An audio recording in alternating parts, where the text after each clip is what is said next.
Welcome back. We approach the very final part of this program. Now we turn to a story of determination, collective action, and hope. Environmental transformation requires policies, innovation, of course, and investment, but it also requires people who inspire other people to act. And our next speakers embody that spirit. Through extraordinary open water swimming challenges and environmental advocacy, they have demonstrated how individual commitment can mobilize a collective action in supporting our oceans and our climate.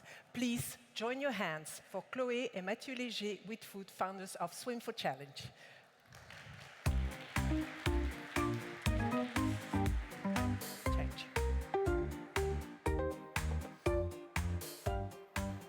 Hello, how are you doing? You okay? Yeah? You good? Who wants to go on an adventure? Raise your hand. Who wants to go? Okay, so we're going to tell you our story. My name is Mathieu. I'm co-founder of Swim for Change. And my name is Chloé. And together we are swimmers. September last year, we left on an adventure. We were on a boat called the Papagayo, and we left with all our crew that you can see behind us. And we decided to go and fulfill this dream that we had in our heads, which was to swim across the Atlantic Ocean. So the aim was to swim from Cabo Verde to Guadeloupe.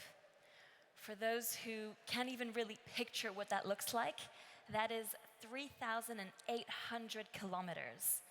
We estimated that would take about 3 months to swim every day as a relay between the both of us. So would you like to go on a typical day of the Atlantic swim? Yeah? So okay, it's 5 a.m. Maybe you can close your eyes, if you can. You can close your eyes. It's 5 a.m., you wake up. It's all dark. And you've got this little red flashlights in the boat, and the boat is going from side to side in 3-meter waves. And as you're moving, you're trying to put on your wetsuit.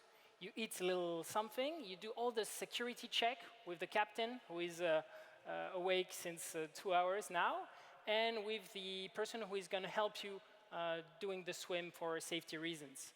And you jump in the water, and it's about 6 a.m. I see no shore all around me.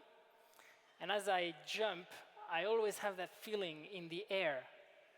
That feeling that I don't know what's underneath in the water. So as I'm jumping in the air, I'm so afraid that maybe there will be a shark or a dangerous jellyfish rising up. I jump, and as soon as I start to hit the water and I start to swim, I can feel like the power of the ocean, and my breathing starts to change, and I'm just so passionate about swimming. I've been swimming for 10 years now, and I just realized how lucky I am to be in the middle of the Atlantic swimming for 3 hours. After 3 hours, I look up at the boat, and you can now open your eyes. I look at the boat, and I see Chloé. She's ready to swim. She jumps in the water. She does 3 hours, then I do 2 hours, and then she does 2 hours. So it's 5 hours per day, and it was, we were planning to swim for 3 months every day. But obviously, this doesn't start just out of nowhere, and we had to train a lot to get here. So we trained for about 2 years to prepare this adventure. We were coached by the head of the French national team, Open Water, and so he coached us. I think we were swimming about 4 or 5 hours a day to really get our bodies ready for the endurance. And then also, what we had to learn about was how to best recover, because when we want to swim every day, we have to wake up fresh and ready to swim. So how to best recover? We specifically looked into sleep. Sleep is the #1 thing, the #1 priority to do to recover for our bodies. So we slept with things all over our faces to measure if we were sleeping well or not sleeping well. It was a whole process of looking into every single detail, so how we can get ready to swim across the Atlantic. Of course, things didn't happen as planned. Very That's soon, an adventure. we had some problems which we prepared for, like one of the world's most dangerous jellyfish. We prepared for it. We saw a marlin, which is kind of a 3-meter swordfish, which was not very positive-minded in the water, I can say. So I got really afraid. But this is all things that we planned with different species. The only thing that we didn't plan, and that happened after 12 days, is a little part on the boat that had so much pressure with the 3-meter waves that it broke, basically the direction of the boat. And that was a big problem. And the captain had to come to us and say, you know, I think now I cannot guarantee your safety anymore. So you have to stop the swim. And that was a devastating moment for us because we had trained so hard to prepare this moment. And what we're going to tell you a bit now is the story of how we got there and how we bounced back. So how did we get to a point, Matt, where we are in the middle of the ocean on a boat that is broken? So I wasn't so much into swimming when I was young. I was just spending all my time in the forest. And I would spend all the time that I had in nature, I remember. And that's kind of what led me to swim so much and to do the Atlantic swim. It was just the perfect excuse to spend 5 hours every day in the ocean. What about you, Chloe? When I was young, I had two passions. The first one was spending time in water. My parents could leave me to spend hours and hours and hours on end in the pool. And my second passion was chocolate. And I think today I still have both of those passions, swimming and chocolate, and that about sums me up. But obviously later on in life, I wanted to decide what to do, and I also really got into designing products. And so I went to university and wanted to reinvent products that we use in our everyday lives and create products to better people's lives. I also went into eco-design, and so it just kind of became my new journey. I didn't really know what to do, contrary to you, Chloe, so I decided to take my bicycle with my cousin, and in 2017, we cycled around the world to meet plastic waste solutions. So we mapped out 300 solutions worldwide and said, okay, well, let's look at the most inspiring one. So we went in Namibia, in Brazil, in India to see firsthand what's happening there with plastic waste. And then when I came back to France, I decided to create a community of multinationals, startups, and institutions like the French Ministry, so that they can all talk together on circular economy initiatives. And that was pretty much 10 years ago. But then that was my job, that was your job. And then I knew when I met Chloe, she was a real good swimmer, and I wasn't. So I was thinking, how can I try to impress her? You know? Yeah. We started dating, and he obviously wanted to impress me. So I said, Chloe, I'm going to swim across the Strait of Gibraltar. Would you like to come? And she looked at me and she said yes, just like if it was a Sunday run. She said, oh, of course, it sounds like fun. And we did this in 2029. No, not in 2019, sorry, my bad. And after the swim, it was 5-hour-long swim. I remember all the friends, all the family, they were like, oh, how was the swim? How much time did you take? Did you see any animals? And there were so many questions. And we were like, this is amazing. But what we're passionate about and what our work is to talk about sustainability. And that's where we try to think about how can the two actually overlap. How can we create an adventure so that people ask us lots of questions, but actually, when we talk to them, we talk about sustainability, because that's something that we actually want to talk about. So in 2020, we created our charity, Swim for Change. And one of the first things that we wanted to look at as swimmers, we were very touched by the fact that there was a lot of pollution in the water. And so we wanted to look at what was the number one item that we found, the number one item that was polluted that would be found in the ocean. Does anybody have any idea of what that is? Anybody have any idea? Anybody want to guess? Yeah? Plastic, yes, but there's a specific item. More specifically, yeah. Specific item. More specific. No. Fishing gear. No. Cigarettes, exactly. cigarette butts. Cigarette butts, and by far, it is the number one item that is polluted. And so we thought, okay, how can we bring this topic to everybody? How can we talk about the fact that cigarette butts are polluting our oceans? So we came up with an idea, which is to organize the world's biggest cigarette butt cleanup. And in about 3 hours, with 1,000 volunteers, we collected about almost 1 million cigarette butts in the streets of Paris. And there was a lot of people there. It got the media's attention, and that's what we wanted. Because then we wanted to tell the story of if we didn't have collected those cigarette butts, they would end up in the River Seine and then in the sea.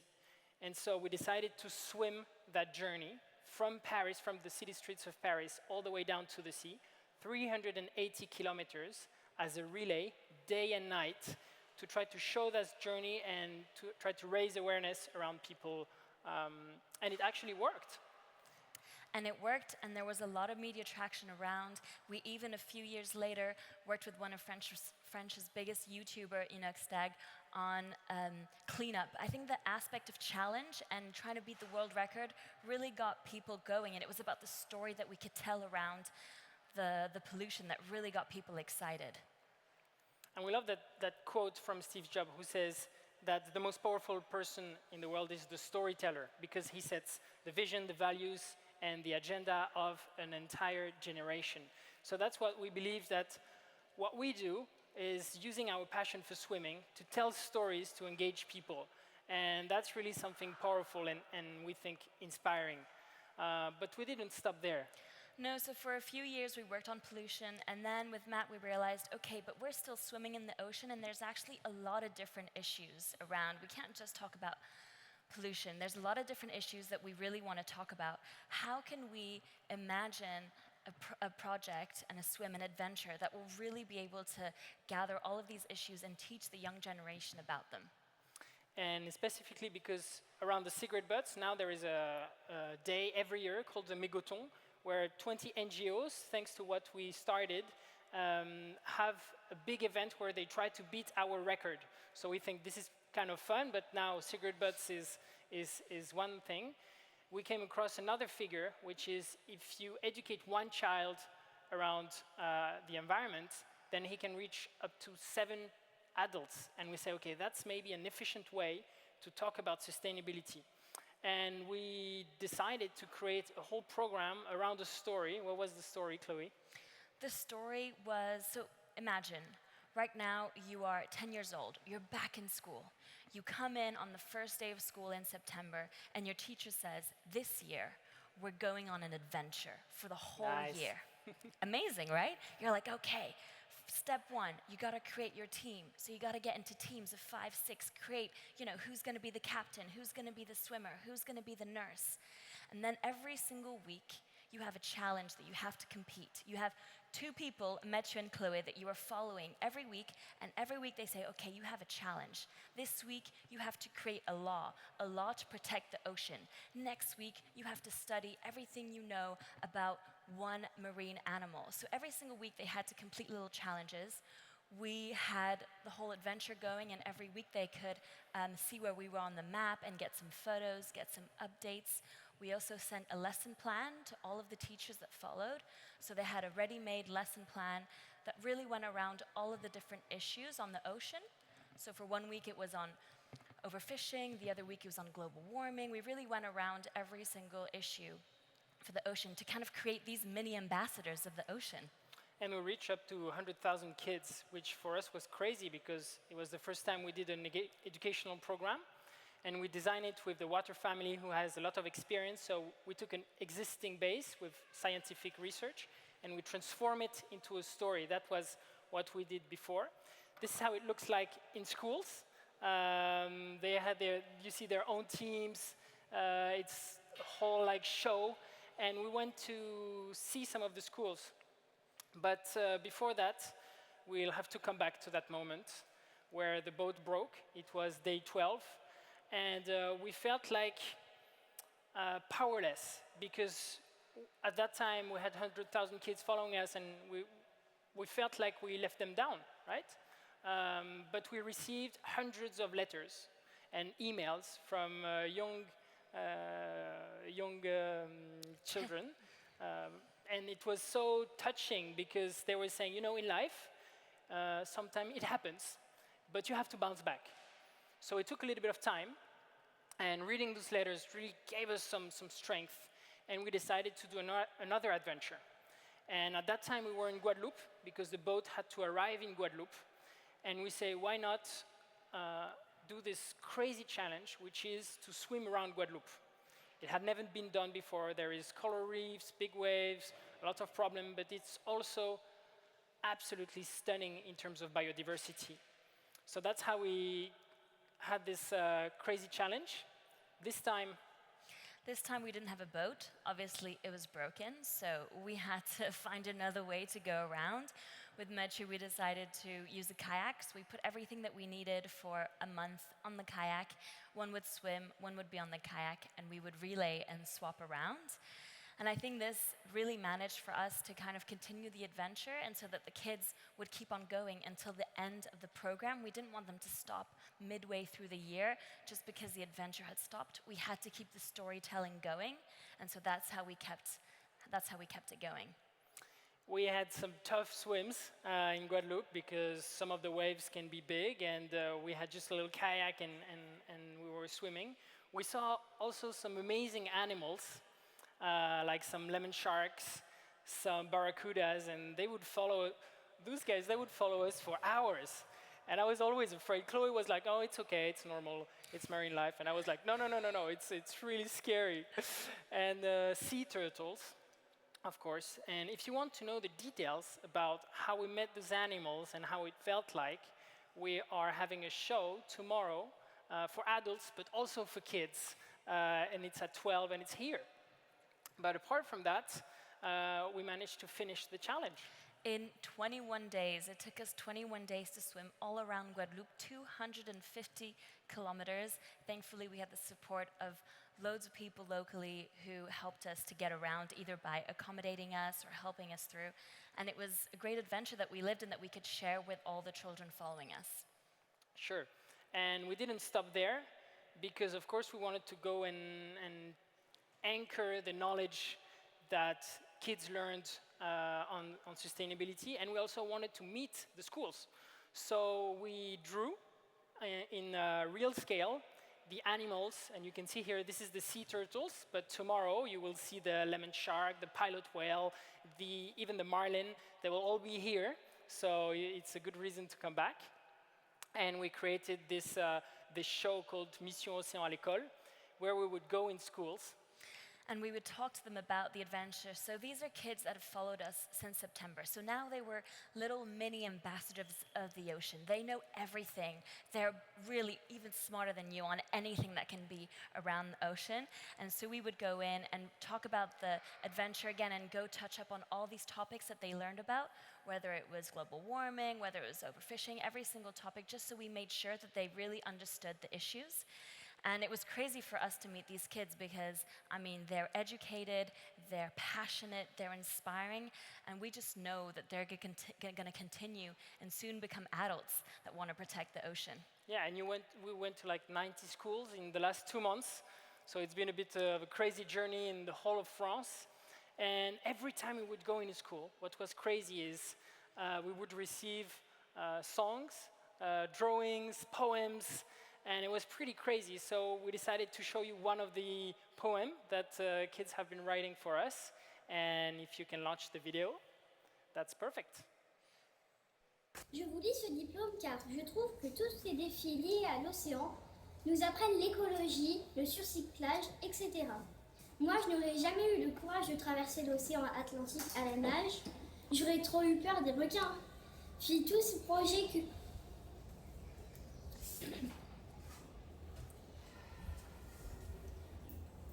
Tout ce que vous avez fait pour intégrer votre programme dans les écoles, je trouve ça plus que génial. C'est extraordinaire. On vous adore car tout ce que vous avez fait pour transmettre votre savoir sur l'océan est énormissime. Je vous remercie d'avoir pris la peine de venir à chaque fois que nous vous avions invité À chaque fois, vous nous avez fait rigoler, on s'amusait.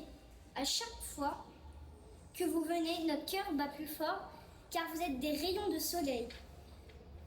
Vous nous faites rire, merci beaucoup. Wow! It's so cute. It's really nice to see, and I think what this whole journey has taught us is that the power of storytelling, the power of telling these kids that no, they're not going to for a whole year learning about all the issues of the ocean and the negative sides of it.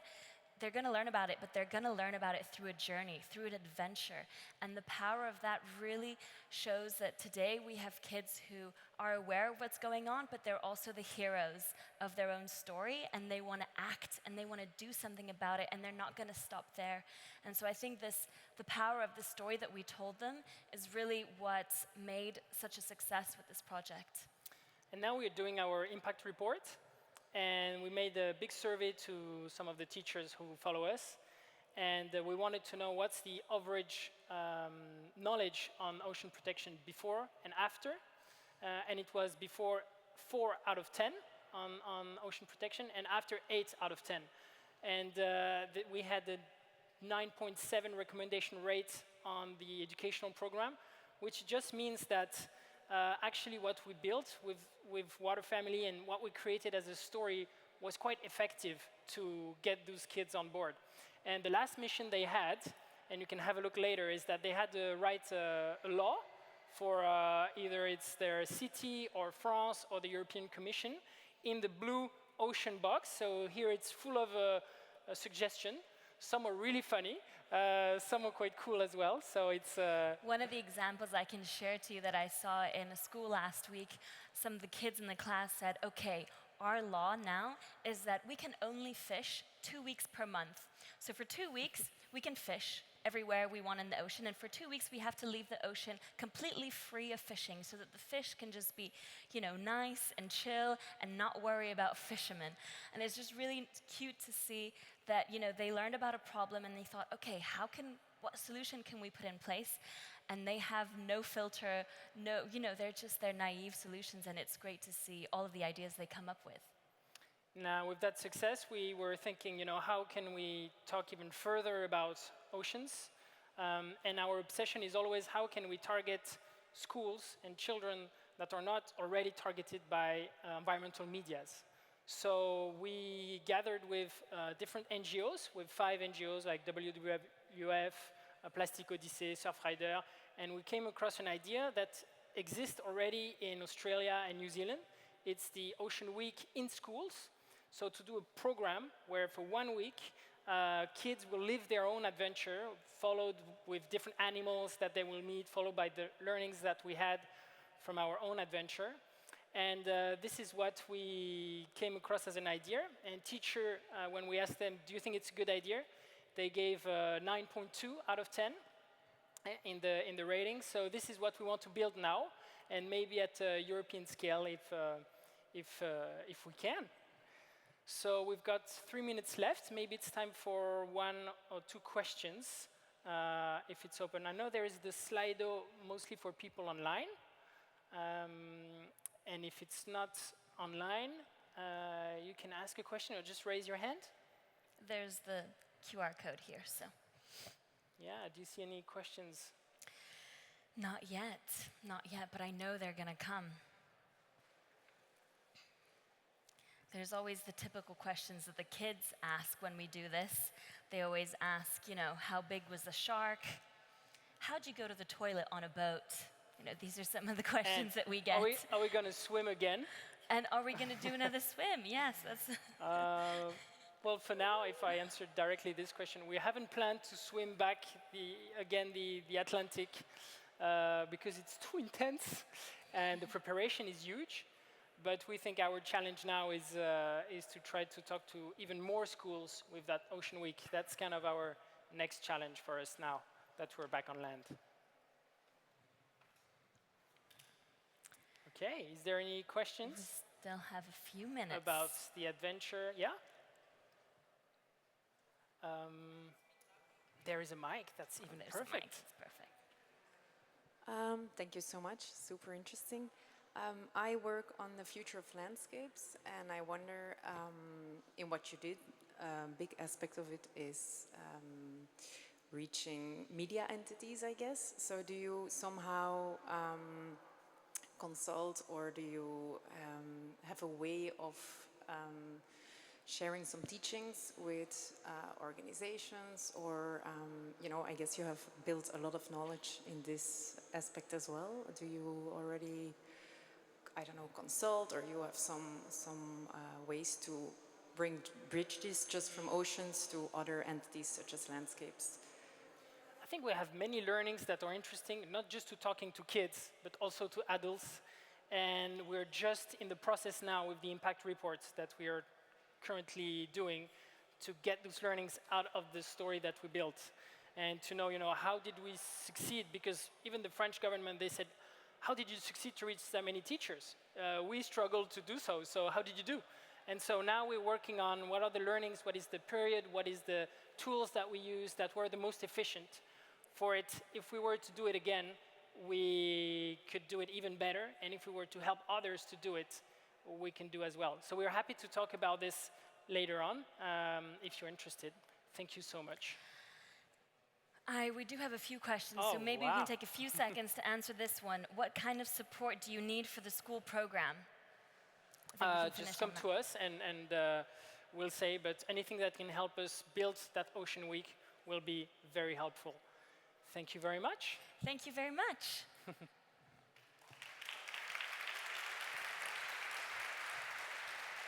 Merci. Thank you to the both of you for this very inspiring story that teaches us that transformation begins with individuals willing to take the risk and the first step, and communities who are willing to move together. We take a short break, 1 or 2 minutes, to rearrange the stage because we have a final panel discussion, and then we will be back.